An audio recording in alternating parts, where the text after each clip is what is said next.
እዚህ ቢዝነስ ኦነሮች ከትንሽ ቦታ ተነስተው እንግዲህ እዚህ ደረጃ ላይ ደርሰዋል።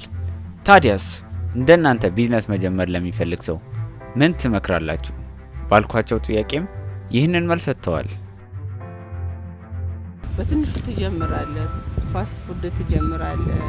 በትንሽ ነገር ግድ ትልቅ ሬስቶራንት መክፈት አይጠበቅ። እቤትም ሆነ እኮ ቴካዌ መስራት ትችላለህ። እኔ ቤቴም ሆኜ ሰርቻለሁ።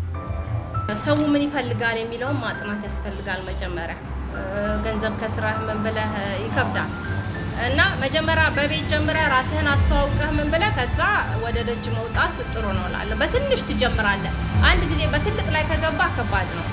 ቤት ሆነ ኦርደር ማረፍ መቀበል ትችላለህ። ግድ ትልቅ አትጠብቅ። ከዚህ ቤት ነበር ምሳሌ ነበር መጀመሪያ የምሰራበት ቦታ ጋር በቃ ክራይ ስላልቻልኩት ቤት ሆኜ ነበር ቴካዌ የምሰራው። በስልክ ነበር የምሰራው። ከዛ በኋላ የማጋጣሚ ትንሽ ማሞኝ ነበረ።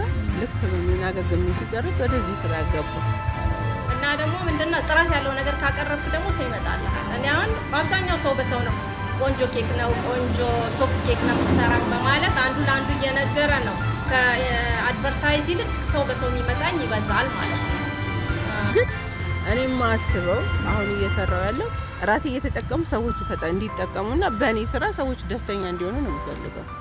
የኔን ምግብ በልተው ኮምፕሌን እንዲመጣብኝ አልፈልግም። የኔን ምግብ በልተው የኔና ምግብ ብለው እንዲያስታውሱኝ ነው የምፈልገው። እስካለው ድረስ ነው እኔ እስካለው ድረስ እየሰራው ነው። ተመልካቾቻችን ይኸው ፋይናል ስቴጅ ላይ ደርሰናል። ኬኩ ይሄንን ነው የሚመስለው የሰራነው ኬክ ማለት ነው። እናንተ ደግሞ ስታዙ አስቡት።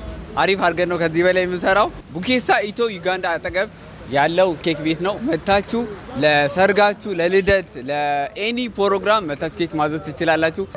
ኩን ቆርሰን ስንቀምሰው ያልገመትነው ነገር ተፈጠረ። ከዛ በፊት ግን የኮከቦች ጉዞ እንዴት አለቀ የሚለውን አይተን እንመለስ። አሁን እየወጣ ነው። ጓደኛ አግኝቻለሁ። ከነሱ ጋር ነው ዛሬ ሄደው እነሱ ጋር ፈታ ብለን እስከ ቤት ይወስዱናል። በታክሲ ነበር ሌላ ያሰብኩት ግን አልቻልኩም። ምክንያቱም በቃ I got a friend so I'm going to go with them. Yeah, that's it.